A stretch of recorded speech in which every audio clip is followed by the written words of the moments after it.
The following program is rated TV-14 and may not be appropriate for viewers under 14. Viewer discretion advised.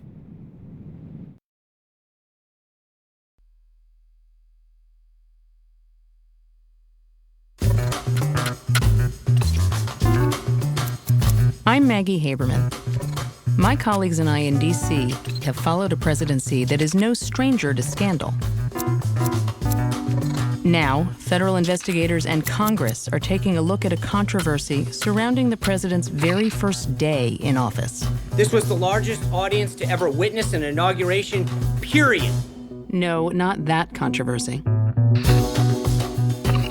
At $107 million, Donald Trump's presidential inauguration raised the most money of any in history. Naturally, that raises some questions. Why was so much money given? Who was approving all this? What's going on? Who has power? If you want to look back and say, what have been some of Trump's biggest problems? It's been investigations into foreign influence on his administration, money and the impact of money on his administration. All of that has its origins in Inauguration weekend. Inaugurations are always a magnet for money and influence, but photos, videos, and social media posts from that week capture brokers, donors, and deal makers from around the world, all drawn to a new leader with a new style. Should I keep the Twitter going or not? Keep it going? This is an anatomy of the most expensive inauguration in history. One where those left holding their noses were the ones we might least expect. This thing is not a swamp, actually. It's a gold-plated hot tub with no drink. So they give you the 2 bottles of champagne, they give you the Cubanos. You sit in there with them, and they love you, you love them, and they subvert the interests of the American people.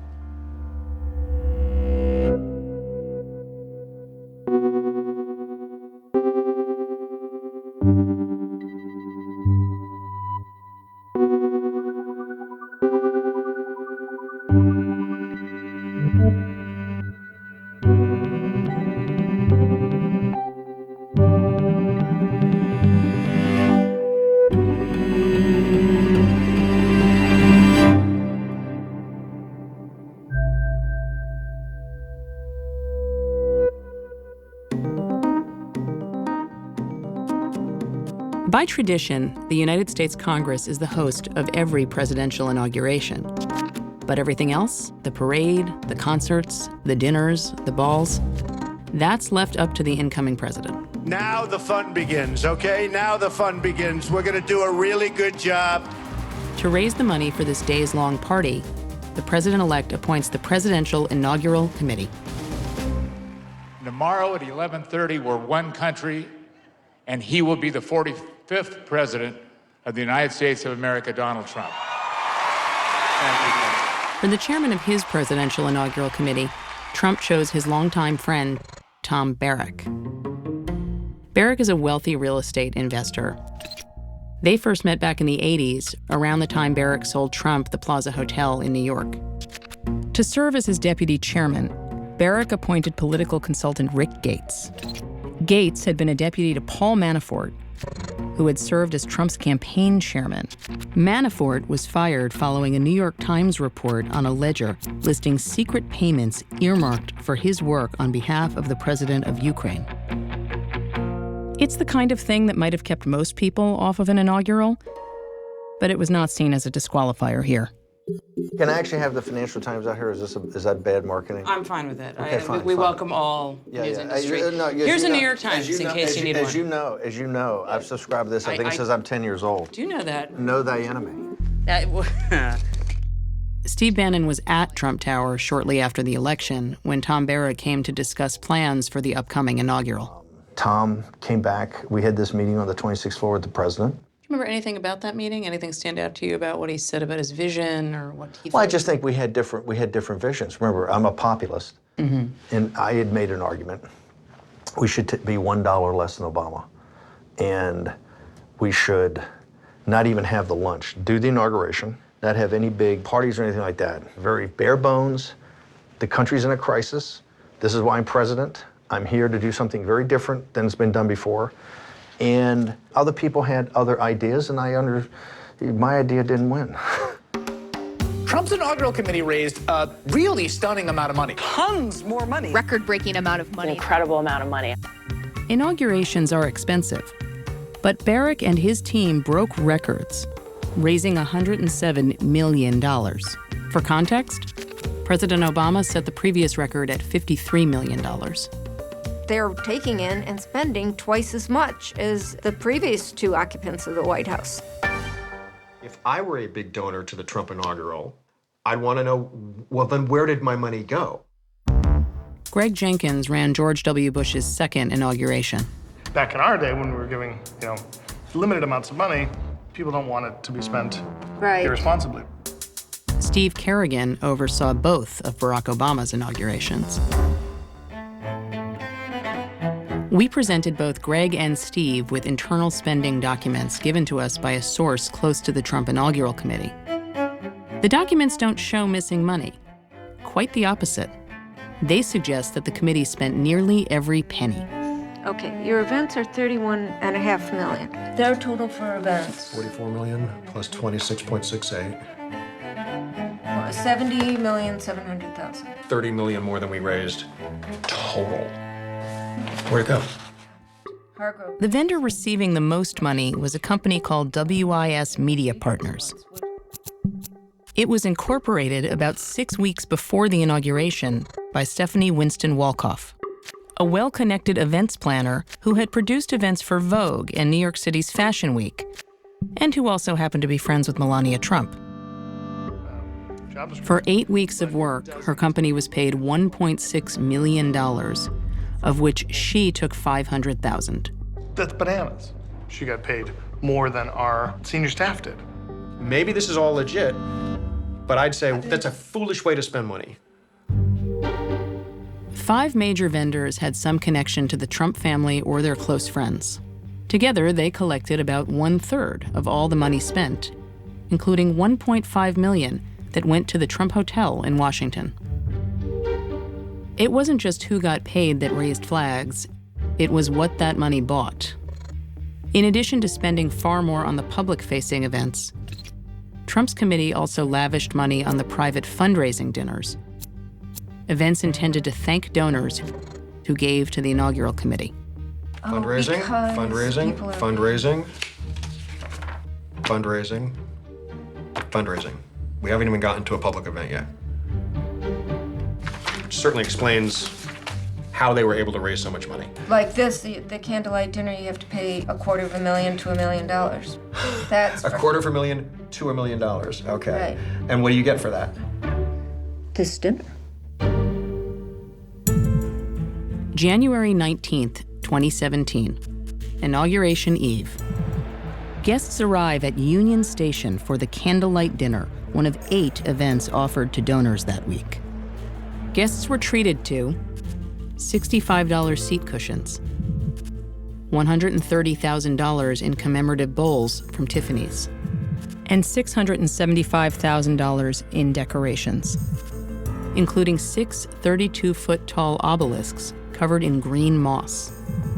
Even the staffers were given makeup treatments that cost $500 each. The committee set no cap on how much individuals could give, taking in 30 private checks for $1 million or more. When you look at individual donations of $1 million, it immediately triggers this question, what are they expecting? One thing that caught our eye was a man who appears in no photos we could find, but whom the red carpet camera happened to capture. His name is Viktor Vekselberg. Vekselberg is a Russian oligarch with strong ties to the Kremlin. He was one of several Russians in town that week who would later find themselves embroiled in the Mueller investigation. Here's Maria Butina, the Russian foreign agent who infiltrated the NRA. And here, at an unofficial inaugural event, is Natalia Veselnitskaya. She's the Kremlin-linked lawyer who famously met at Trump Tower to offer dirt on Hillary Clinton to senior members of the Trump campaign. You see Ukrainian politicians on their Facebook pages bragging about how they got access to some of these exclusive black tie balls and talking about this is the tradition in America where you meet the incoming administration over a glass of champagne and talk about important issues. But we learned that in the frenzied race to get a seat at the table, some would-be influencers were left out in the cold.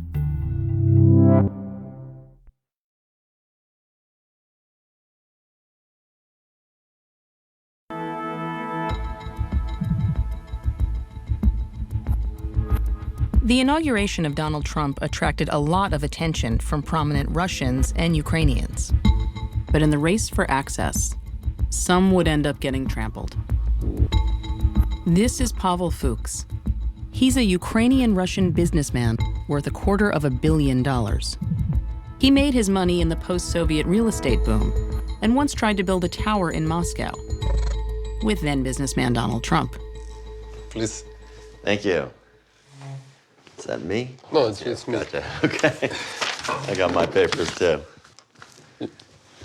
So at what stage did you start to have conversations with Donald Trump? Это был 2004, 2005, может быть, 2006, вот в этих пределах. Я искал деньги. Мне нужен был большой дешевый кредит для строительства. И мы несколько раз встречались, разговаривали, и в конце смысл какой? Он мне сказал, я могу продать франчайзинг своего бренда «Трамп». So you came to him seeking an investment, and he turned around and said, actually, you should pay me for my name. Поймите, для всех девелоперов в то время и сейчас Трамп — это самая большая звезда в этом бизнесе, в девелопинге. Why did you want to go to Donald Trump's inauguration or the events around the inauguration? Ну, это такое большое событие, человек, которого ты, знал, знаешь, там, общался с ним, да, стал президентом, хотелось побывать на таком, помните меня, там, спросить, вот мы там с вами что-то обсуждали, какой-то бизнес, наверное, конечно, было бы интересно. There's just one problem. It's illegal for foreigners to donate to an inaugural fund. Как бы так.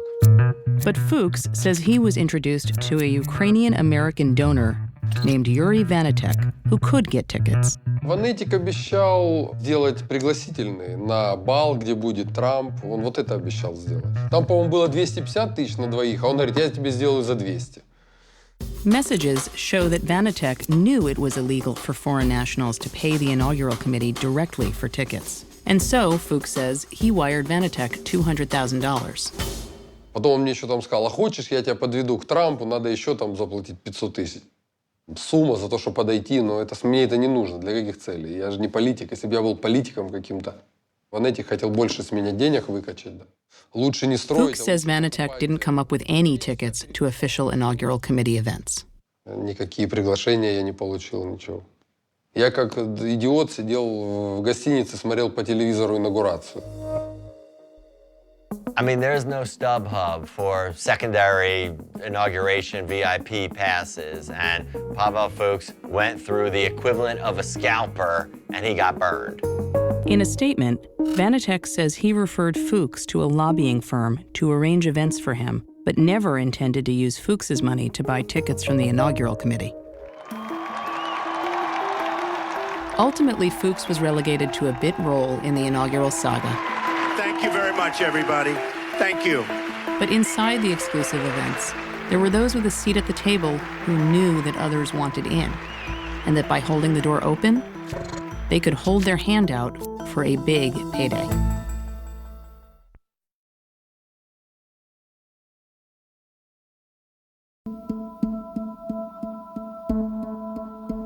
Two nights before the inauguration, we really got our first glimpse as to how the Trump Hotel was going to become a hive of activity around the Trump administration.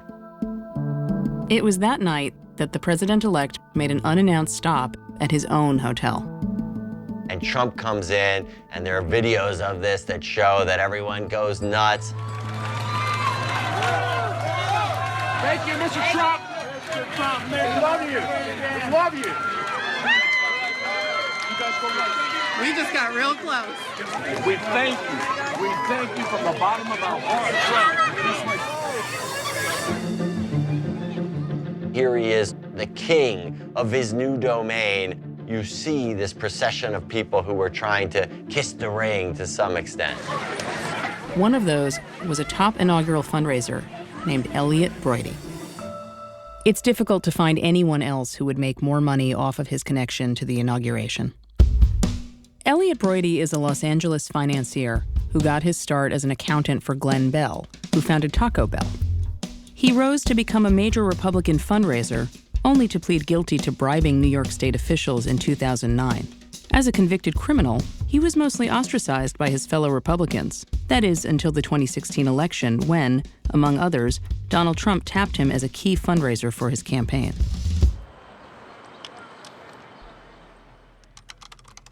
A year after the inauguration, one morning I wake up, I check my inbox, and there's an email from one of these anonymous accounts, totally untraceable, asking me if I'd be interested in taking a look at some emails that the sender suggested were quite explosive.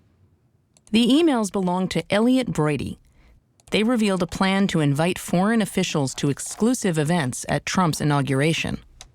So here we have a letter from Elliot Broidy to these two Angolan officials, one guy who was the Minister of Defense at the time and the other guy who was their CIA director, saying that Broidy is attaching invitations to the inaugural.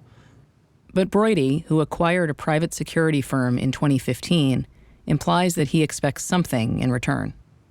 Not necessarily a coincidence, we see he's attaching a copy of the requested contract for Angola, suggesting that their ability to use Broidy's access to the inauguration is linked in some ways to their willingness to enter into this contract.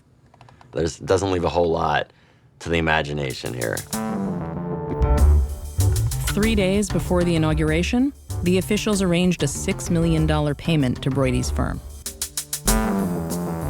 And we spotted one of them here at the candlelight dinner at Union Station. There's nothing explicitly illegal about using your access to an administration, or in this case, an incoming administration, to try to help your business. It's just rare to see it laid out quite so starkly and blatantly. Broidy didn't quit after the inauguration.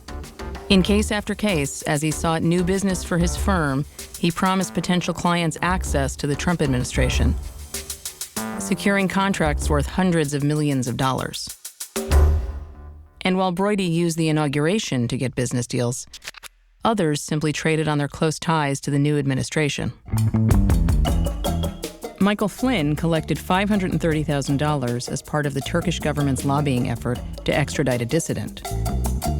Paul Manafort tried to use his status as campaign chairman to, quote, get whole with a Russian oligarch whom he owed $26 million. And remember this guy, Victor Vekselberg? Turns out a firm connected to him paid $580,000 to Trump's personal fixer, Michael Cohen. This was an administration and a group of people who were, in a way, kind of a blank slate in terms of policy, in terms of thinking about how government should run. So if you could influence the sort of central decision makers, you could cut through red tape. And we also see a Trump team that is less sensitive to the rules and the way that things had traditionally been done, and more willing to allow these folks who are trying to gain access to do so, sometimes paying a lot of money to do so. It was a tone set by the president, but as we came to find out, he would find a willing partner in the man he chose to kick off his presidency.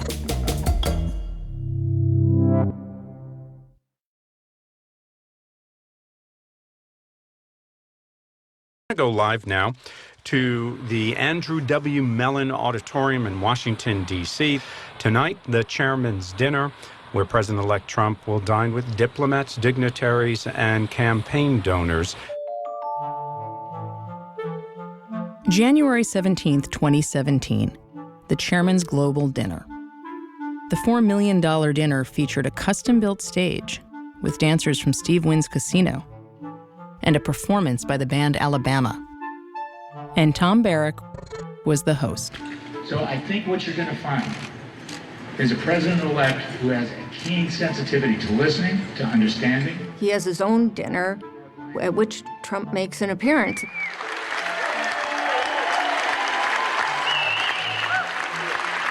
Barrack gets to invite 500 people for a dinner that costs millions. Barrack billed the event as a Washington tradition, a way for foreign ambassadors to meet the administration they'd be working with. But a confidential guest list obtained by the Times shows there was more going on. He invited dozens of top donors, seated at tables right along with foreign dignitaries. Other guests seemed to have little or no connection to the inauguration, only to Barrack.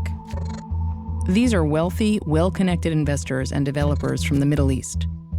And alongside them, top executives from Barrack's own company, Colony North Star.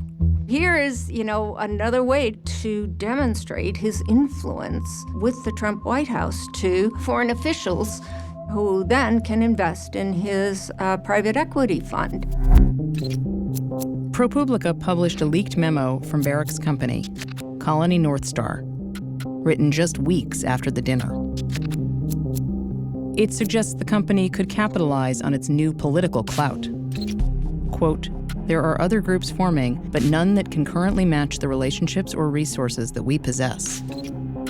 Quote, "The key is to strategically cultivate domestic and international relationships while avoiding any appearance of lobbying." A spokesperson for Barrack's company said they never acted upon the plan outlined in the memo. They said it was written by Barrack's deputy, Rick Gates, the same person who would later plead guilty to fraud stemming from his work in foreign lobbying. The chairman's dinner was one of the biggest events that they put on.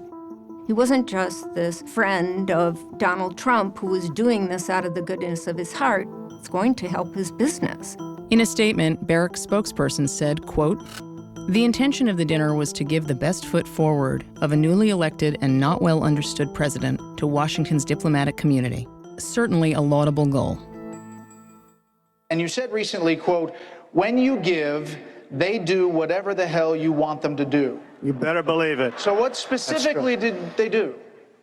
If I ask them, if I need them, most of the people on this stage I've given to, just so you understand. And you know what? When I need something from them 2 years later, 3 years later, I call them, they are there for me. So and that's a broken system.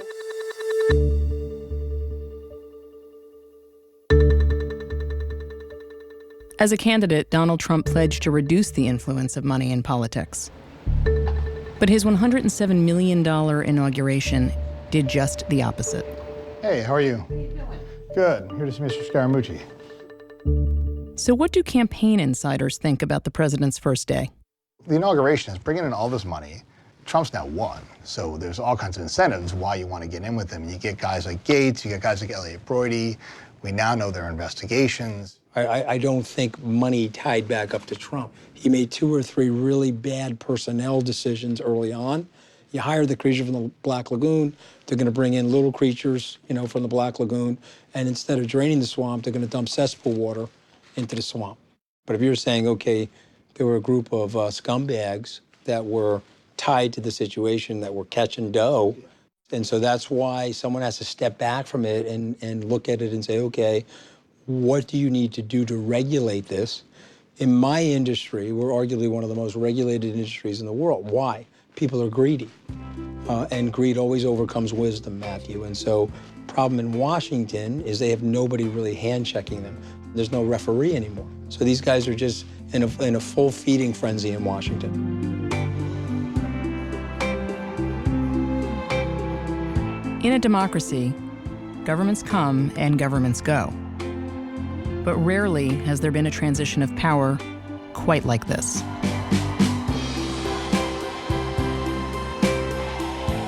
There is supposed to be a line between government service and private benefit, and there has been a pervasive sense that that is blurred in the Trump administration. And the inaugural is almost like a neon sign reminder of that.